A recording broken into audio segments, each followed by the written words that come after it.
Hello, everyone.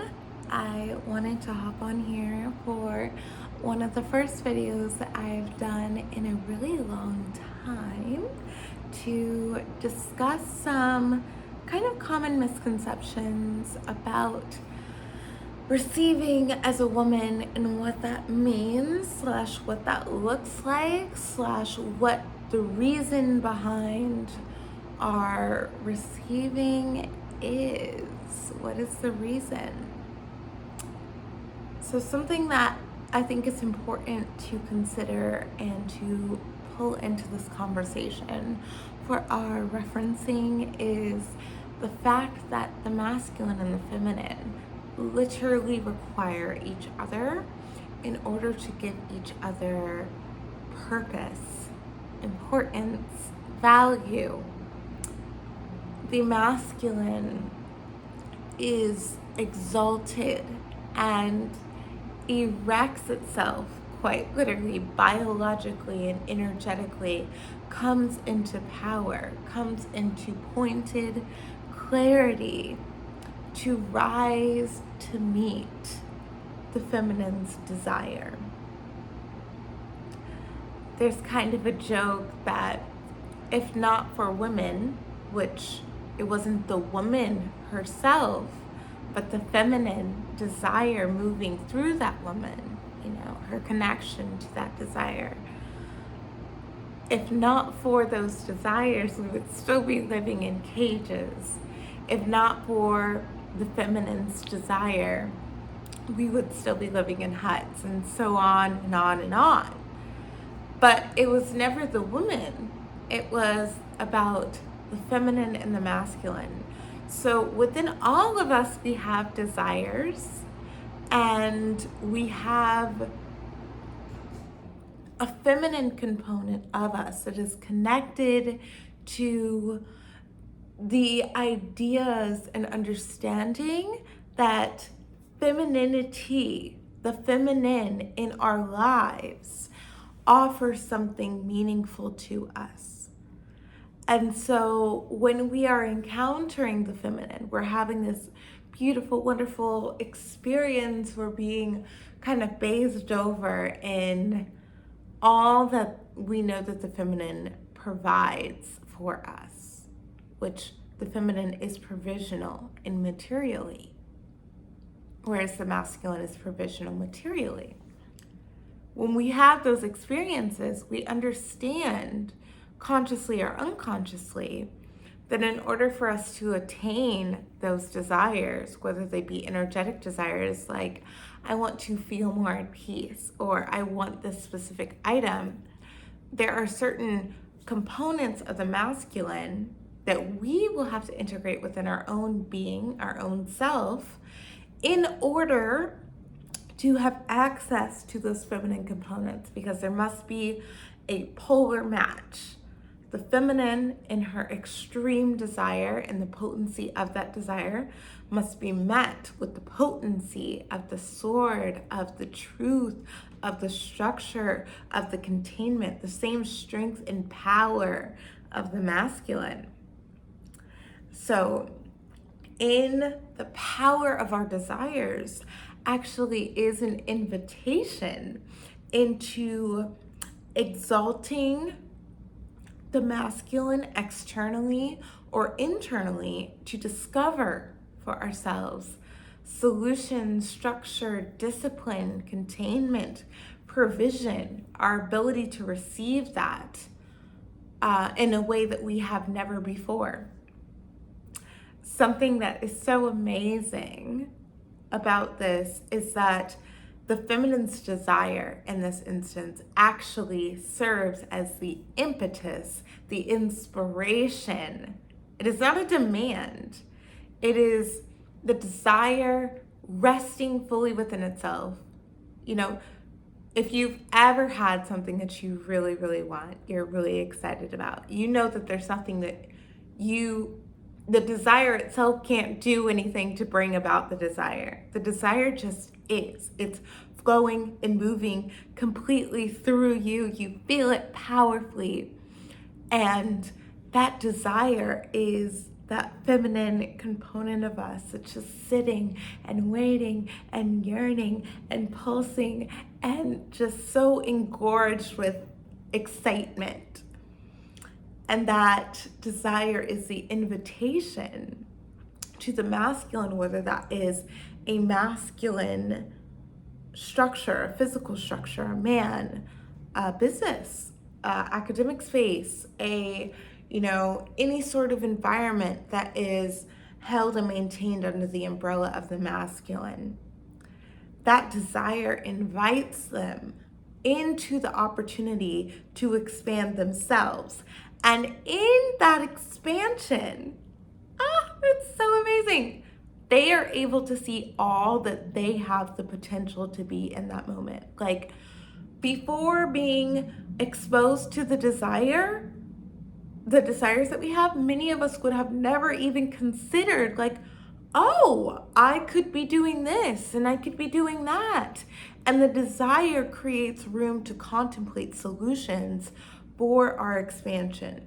So our desires literally open and invite us, or not open, invite us into greater and higher potential, greater and higher awareness of our own abundance, of our access to resources around us, how we can be more resourceful, all of the best qualities of the masculine, how much clarity we can generate within ourselves, or how much clarity a masculine space or individual, a man, can generate in service of you.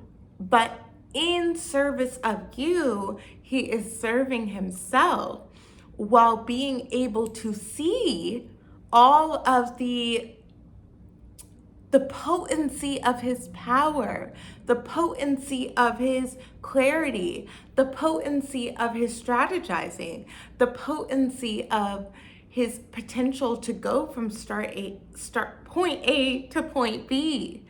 He's literally experiencing his own power when he rises. He's witnessing himself erect in full power to meet the desire. And there is a sort of amazement that follows that and is supposed to follow that, where it's kind of like when we reach a goal within ourselves, when we've set up masculine containers for ourselves so that we can have these desires that feel really good to us. When we finally do it, there's this feeling of, oh my gosh, I am so proud of myself. I'm so happy. This feels so good that I was able to give this to myself.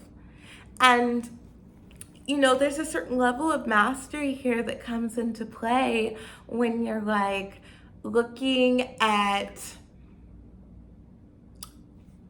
how the feminine and the masculine relate within a physical relationship between, say, a man and a woman, or the way that the feminine relates to a higher level would be the way that the feminine relates to, say, a business structure. So her desire is the invitation, at the very least. It doesn't mean that it will happen, but the invitation into different benefits, different getting a promotion, saying like, I really have a desire to be doing XYZ. And that is then the invitation for the structure, the authorities within that space to meet that desire. And then on a different level, like in academic structures, that desire for engagement, whether spoken or unspoken, is there amongst students. The desire to in the honoring of the feminine within academic spaces where there's well-funded academic art programs, drama, community opportunities, ways for students to be engaged with each other and cultivate community, intellectual community, social community, activities that are engaging, the things that you don't technically need, which is how many people refer to the feminine as frivolous and unneeded and a nice to have but not needed. when those structures within an academic institution come together to support those feminine desires and things that get us into our heart, that get students into their heart, there is a newfound ability, to bring in money, to bring in funding, to bring in capital to support these things. There's creative solutions being brought about. Like, how can we expand these opportunities for students, even if they're not creative opportunities, even creative learning experiences or opportunities to learn, period, because the structural institution, the institution that the school is, they are in support of the students who in this instance are receiving the information, receiving the insight. So when you have a school, a business, a church that values its receivers, congregants, students, employees, you have employees that are engaged, students that are engaged. I forgot the third example, but you have people that are engaged and then give back. So the feminine ends up giving back in her engagement, fullness, warmth, total replenishment from her replenishing, her constant replenishing that she's given from these structures. And so the masculine receives back this sort of rich, yummy overflow from his giving. He's seeing how powerful and how the weight of his impact lands on the feminine, the impact that he creates for her. And that is deeply gratifying. So it is our desire's job, the provision that our desire brings within ourselves and in our physical relationships to men or to masculine structures out in the world and masculine people out in the world. Because not all women are going to be at a place where they're animating from the feminine. But all of that is to say that we're able to interact with the masculine from multiple places, multiple spaces, multiple experiences. And our desire is a gift. It is not a burden. It is an opportunity into growth, into expansion. If you have a goal for yourself, you are being invited into expansion, into a place of erection within yourself, to receive within yourself wisdom, insight, clarity, direction, structure in a way that you may have never believed that you were even possible, you were even able to do. And so in your completion at this, you get to look at yourself and say, I'm so grateful that I did this. But it's not even a you thing. It is even on a deeper level, you as a feminine being, as an individual with a primarily feminine current running through you of deep desire, recognizing how to be in relationship to the masculine, how to rightfully stand in the truth of your desire and understand that it is not a burden. It is in fact a gift. It is in fact a beautiful opportunity for rising together. The masculine leads, but the feminine sets the tempo, sets the current, like how is it feeling, the vibe. The feminine comes in with this vibe of opulence and abundance and allure and excitement and celebration. And, the masculine is leading, but he's responding to this energy that the feminine is giving off. And in the presence of that energy, what kind of masculinity, masculine structure, masculine energy gets to be the reciprocal of that energy. Like, to want to merge with that energy, I have to meet that energy at a certain level. And so I say all this to say this is what the feminine offers to the masculine. It's not, there's no sort of expectation of like, I'm getting this, I want this, or make this happen for me. It is just you being in your desire and you giving the masculine an opportunity to respond to that desire in a way that allows for those desires to come about. If this pricked your brain and your heart and possibly made you think about the way that you look at the masculine differently, I would love to hear in the comments. I would love for you to like this video and share this video and to reach out to me. Of course, if you have any sort of interest in dating coaching or wanting to learn how to relate to the masculine more generally in a more healthy way, because it is honestly just the most amazing, it is the most important work that you can do for calling in money, for calling in relationships, for relating to your work in a way that feels better if you're working, to relating to your routines in a way that feels better. So many of us have wounding around authority, wounding around the masculine that began with our parents, not just our dad, but our parents as structure holders, as masculine,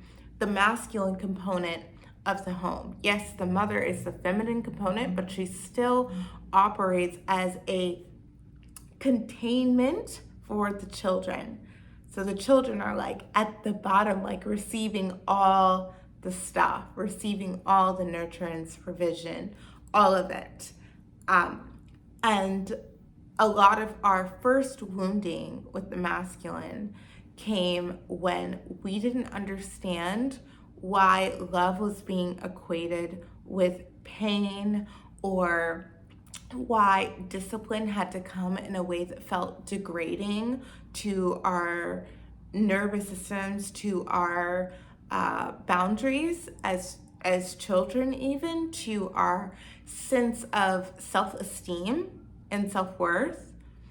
And so we learn through those experiences that discipline means oppression. Discipline means I have to be silenced. Discipline means that I have to make myself smaller, or that I am bad, or that there's something wrong with me. Because when I was disciplined as a child, those were the messages that I received.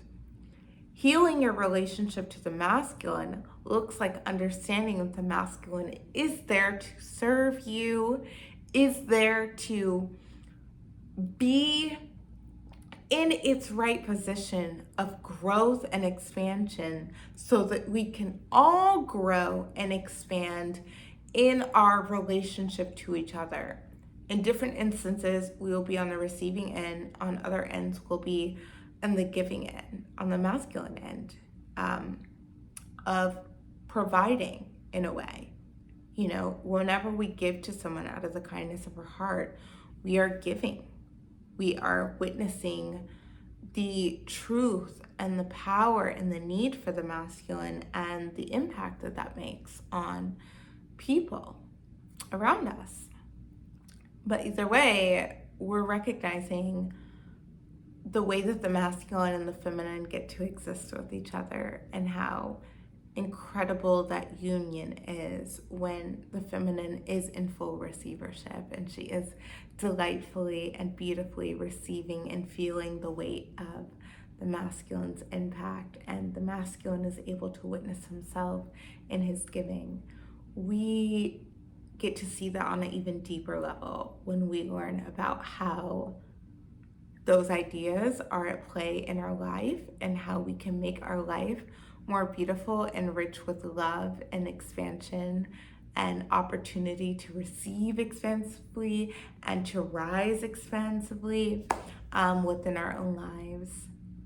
And yes, so I would love to work with you regarding your relationships or your dating situation, so that your desires can be met and so that you can find your right counterpart and date in a way that allows for your desires to be met, to bring out the best in men, to invite them into meeting your true, honest desires, not your egoic desires, but what truly resonates with your heart, so that you can be with someone that is a true match to you. And the right man will rise to those desires. He will rise to those desires, and in his rising to those desires, he'll be able to witness himself being your hero. He'll be able to witness himself making an impact on you if you are truly receiving him and allowing yourself to be impacted, which is a whole nother conversation. Whole nother feminine technology. Anyways, I'm actually starting to lose my voice. I hope that this video was wonderful. Again, like and leave me a comment. Message me if this impacted you in any way, and have a beautiful, wonderful day.